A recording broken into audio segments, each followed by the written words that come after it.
Seperti janji di video TikTok dan Instagram, saya akan bahas kenapa bercanda dengan cara menginvalidasi perasaan anak mungkin bukan ide yang terlalu baik untuk membuat seorang anak tahan bully.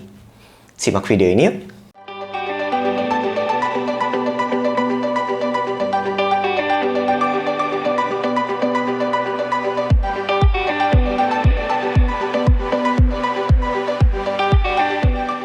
Ini kali pertama saya membuat reaction video di YouTube.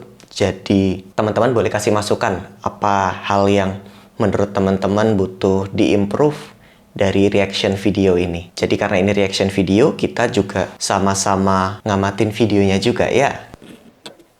Membesarkan si kecil supaya bully proof atau tahan bully. Ceritanya dari kecil sudah punya bully di dalam hidupnya, yaitu saya, bapaknya gitu.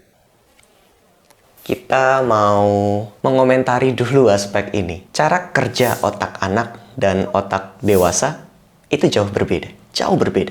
Otak anak berkembang dari lapis ke lapis, layer ke layer. Lapisan pertama yang akan tumbuh adalah lapisan yang paling primitif, yaitu sebutan kerennya otak reptil. Di sini adalah tempat seseorang mengamati adanya ancaman di sekitar, tempat dia belajar, merasa aman, tempat untuk bereaksi fight, melawan, flight, melarikan diri, freeze, membeku. Bagian ini adalah bagian yang sangat penting, karena pada akhirnya bagian ini memiliki kekuatan begitu besar untuk mendorong seseorang dalam perilaku-perilaku yang survival atau penyelamatan.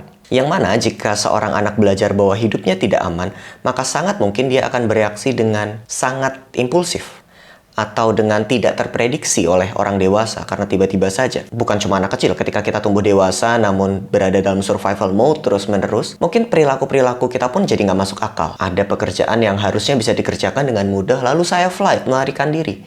Skripsi tinggal dikerjain tapi rasanya nggak sanggup, flight, melarikan diri. Atau ada tugas project yang sebenarnya bisa saja dikerjakan tapi freeze, membeku. Sangat mungkin itu adalah reaksi penyelamatan diri yang jauh kita pelajari saat kecil dulu.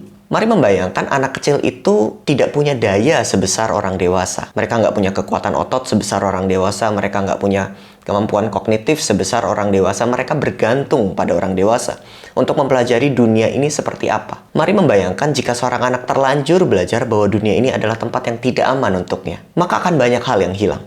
Kemampuannya untuk belajar menghilang, berkurang minimal, kemampuannya untuk bereksplorasi minimal berkurang, kemampuannya untuk berinteraksi secara natural dan baik kemungkinan akan berkurang. Karena untuk apa berinteraksi, belajar, untuk apa? Untuk apa bersosialisasi? Karena dunia nggak aman, untuk apa? Bukankah lebih baik saya menarik diri dan menghindar? Misalnya demikian. Dan lapis kedua dari otak anak yang berkembang adalah otak mamalia. Ini otak yang merespon perasaan, yang punya kebutuhan perasaan. Sehingga penting bagi orang dewasa untuk memvalidasi perasaan anak. Oh, kamu merasa sedih. Oh, kamu merasa takut. Ini selain membantunya memberi nama, ini membantunya mengidentifikasi, oh, ternyata ini loh nama perasaan yang sulit ini. Kesannya sederhana, tapi ingat, anak bukan orang dewasa. Anak gak ngerti kalau marah itu namanya marah. Kalau sedih itu namanya sedih. Manusia diberkahi sebuah keterampilan unik di dalam bahasa untuk bisa berbicara, untuk bisa kemudian berkata-kata. Mari membayangkan jika keterampilan tersebut tidak dilatihkan sejak dini, bahkan diinvalidasi sejak dini. Ah, itu aja kamu berlebihan. Ah, reaksimu tuh berlebihan, aku kan cuma bercanda. Mungkin pembuat video sebenarnya sudah membuat konsep-konsep tertentu untuk memenuhi kebutuhan anaknya. Jadi sebenarnya anak menganggap hal tadi sebagai bercanda. Bisa juga, sebenarnya bisa juga. Namun ketika sebuah video dibuat untuk platform yang luas, untuk orang yang luas, maka kemudian di sini menurut saya jadi masalah. Karena sangat mungkin yang nonton videonya bahkan nggak memenuhi kebutuhan emosional atau bahkan fisik anak. Bisa jadi. Lalu tiba-tiba mengajak anak bercanda menjadi pembuli di dalam hidup anak. Wow, itu bisa sangat beresiko sekali. Kebutuhan emosional anak ada untuk dipenuhi, bukan untuk diinvalidasi. Supaya apa? Supaya anak tahu apa kebutuhannya. Supaya apa? Saat dewasa, dia tahu apa kebutuhan emosionalnya. Oh, this is not right. Ini nggak tepat. Oh, ini membuat saya tidak merasa aman. So, back off. Tidak terlalu tepat untuk membuat invalidasi perasaan anak. Kita lanjutin videonya ya. Lucu-lucu ya, bukan menyakiti dia. Misalnya dia mau masuk mobil, pintunya aku kunci, jadi dia buka-buka, papa. Atau dia masuk kamar, aku lagi ngumpet belakang pintu, kagetin gitu. Terus kalau dia lagi bandel atau dia lagi nangis, malah aku ejek-ejek, alah cengeng gitu kan, dengan segala lucu-lucuan gitu. Setiap kali dia ngambek, aku jelaskan ke dia, papa cuman bercanda, papa play with Mau nggak main sama papa? Kalau nggak mau main nggak apa-apa, papa nggak juga nggak mau main sama anak yang sensi. Nah, di sini pula tindakan yang agak beresiko. Ada yang disebut cognitive humor processing. Jadi bercanda itu atau humor itu diproses dalam dua aspek sekaligus. Pertama aspek kognitif, kedua aspek afektif atau perasaan. Kognitif itu dalam pikiran. Yang agak bermasalah, aspek kognitif anak kan belum berkembang seperti orang dewasa. Betul nggak sih? Harus, betul. Emang begitu. Sementara sangat mungkin perasaannya sudah mulai berkembang. Sehingga mari membayangkan, saya belum get it nih, saya belum nangkep tema kognitifnya. Tapi saya didorong untuk mengerti tema afektifnya. Apa yang bisa terjadi? Dia nggak bisa mengkonstruksikan keseluruhan pengalaman tadi dengan tepat. Bisa saja diterjemahkan sebagai, oh ternyata mengatai cengeng adalah bercanda loh. Oh ternyata menutup pintu adalah bercanda loh. Yang itu kalau dilakukan ke temannya, ini akan sangat beresiko menjadikan dia justru orang yang menyakiti orang lain. Dan itu nggak terlalu sehat. Kelamaan dia mengerti apa itu iseng atau humor dalam batas-batas yang normal, yang wajar. Sehingga sekarang kalau dia ketemu orang baru, dia nggak malu. Dan malah dia bercanda. Dia bisa ngagetin orang, bisa lucu-lucuan. Benar. Kita butuh mengajari konteks bercanda sehingga anak bisa membawa ringan realita. Walaupun di saat yang bersamaan, anak adalah figur yang ahli dalam tertawa dan bercanda. Sehingga mungkin kita perlu menjaga batas-batas wajar, tidak terlalu bereaksi berlebihan dan justru menginvalidasi perasaan anak. Kemungkinan kalau dia dibully besok, dia akan membuat joke, membuat humor, sehingga bully itu tidak akan mendapat respon yang memuaskan.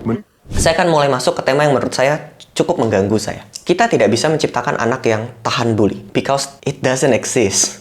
Itu nggak ada. Akan ada anak yang lebih resilience, tahan banting, ketimbang yang lain. Betul. Akan ada anak yang lebih bisa menahan durasi lebih panjang pada saat dia dibully. Betul. Tapi tidak ada yang benar-benar tahan bully. Tidak ada. Seperti penjelasan di video TikTok dan Instagram saya, anak mengembangkan pola attachment atau kelekatan. Cara dia melihat dunia dan lekat dengan orang lain. Secara umum pola attachment dibagi jadi dua, sorry. Insecure dan secure. Secure adalah rasa aman. Dia memandang orang-orang di sekitarnya relatif aman. Dan dia juga tentu saja tahu ketika ada ketidakamanan hadir. Bukan berarti, oh semuanya aman. Enggak juga. Tapi secara umum sebenarnya dia aman. It's okay. Ini adalah fase terbaik untuk seseorang bisa melekat, belajar, berinteraksi secara sosial. Dia akan bisa bereksplorasi dengan batas-batas yang baik. Sementara yang kedua adalah pola yang insecure atau tidak aman. Pola insecure ini terdiri gambaran besarnya. Ada pola yang cemas, anxious, atau avoidant, menghindar. Anak yang anxious akan begitu takutnya ditinggalkan. Saking takutnya ditinggalkan, sangat mungkin dia memilih untuk berada di hubungan keliru, alih-alih dia meninggalkan hubungan tersebut. Iya, anak itu berisiko untuk jadi korban perundungan jika lingkungan tersebut ada perundungnya. Yang kedua adalah anak yang avoidance atau menghindar. Karena kebutuhan-kebutuhan emosional atau fisiknya tidak terpenuhi, maka dia juga jadi agak nggak terlalu tahu kebutuhan fisik dan emosional orang lain. Agak sulit untuk merasakan, berempati dengan orang lain. Sehingga ketika dia menyerang orang lain, yang mungkin asumsinya bercanda, yang mungkin karena dia bercanda karena dia tertawa-tawa sendiri, padahal orang lainnya nggak ketawa, atau ketawa menderita, itu kan perundungan ya. Dia juga jadi nggak sadar. Anak-anak yang tumbuh sebagai avoidant lebih rentan menjadi perundung jika di lingkungannya ada beberapa perundung juga. Jadi dia makin belajar situasinya. Di sini perundungan atau bullying itu kompleks. Ada sistem yang mengitarinya. Sehingga untuk mengatasi perundungan nggak cukup dengan mendidik anak supaya dia tahan bully. Nggak gitu konteksnya. Penelitian-penelitian sudah sepakat bahwa untuk mengatasi perundungan, kita butuh sistem yang lebih baik. Oleh karena itu, guru-guru belajar tentang sistem tersebut. Oleh karena itu, psikolog psikiater belajar tentang sistem itu untuk membuat kehidupan menjadi lebih baik. Orang dewasa perlu ambil kendali terhadap keadaan tersebut, ambil andil untuk menolong anak-anak yang dibully, supaya keseimbangan kekuatannya kembali. Anak-anak yang dibully kekuatannya kembali naik, anak-anak yang merundung kekuatannya kembali turun. Disejajarkan kembali. Orang dewasa perlu mengambil peran di dalam peristiwa perlindungan. Walaupun kesannya jadi, lo nanti anak manja. Enggak. Ingat, proses tumbuh kembang otak anak berbeda dengan otak dewasa. Kita pikir dia manja, sebenarnya anak sedang belajar yang disebut sebagai rasa aman. Saya akan mengutip dari sebuah teori, namanya teori attachment. Salah! Oh salah, ini bukan barbel. Teori attachment atau kelekatan ini yang menjadi dasar tiga hal tadi. Secure, aman, dan anxious dan avoidance. Kelekatan ini dibentuk sejak dini sebagai model anak melihat dunia. Ada internal working model, ada cara kerja internal di mana dia melihat dunia. Saya sedang berusaha membahasakan yang sebenarnya tidak ada bahasanya di dalam diri anak. Namun jika kebutuhan anak terpenuhi secara umum, maka mungkin dia akan merasa secara umum, saya cukup baik, I'm good enough. Secara umum saya aman, I'm safe. Secara umum saya tahu, kalaupun ada penderitaan, ini akan berakhir. Karena dulu, kalaupun saya menangis, orang tua saya akan menggendong saya dan menenangkan saya. Kalaupun dulu saya begitu gelisahnya, orang tua saya akan duduk bersama saya di situ dan menenangkan saya. Itu akan jadi model internal bagi anak. Yang seakan-akan mau berkata, kalaupun penderitaan ada, saya tahu ini akan berlalu. Saya cuma cukup mengerjakan hal-hal yang bisa saya kerjakan untuk membuat ini berlalu. Saya sedang hanya membahasakan pengalaman internal yang mungkin itu natural saja terjadi pada anak-anak yang aman. Mari membayangkan jika pengalaman internal itu tidak ada. Jika saya membayangkan bahwa di dalam diri saya sendiri sudah tidak aman. Itu cukup beresiko. Saya ngerasa nggak cukup baik, saya ngerasa orang di sekitar nggak cukup baik. Kan nggak nyaman ya? Perlu ada secure base atau landasan aman supaya seorang anak bisa berpijak dan melanjutkan hidupnya. Kita nggak bisa pakai pola pikir orang dewasa yang di Indonesia saya nggak tahu kenapa ada obsesi untuk menjadi seseorang tetap kuat. Saya nggak tahu dari mana obsesi ini berlangsung. Coba diperhatiin deh, kalau sedih, apa solusinya? Kuat. Kalau berduka, apa solusinya? Kuat. Sekarang anak mau dibully, apa solusinya? Untuk dia bisa bully proof, kuat terhadap bully.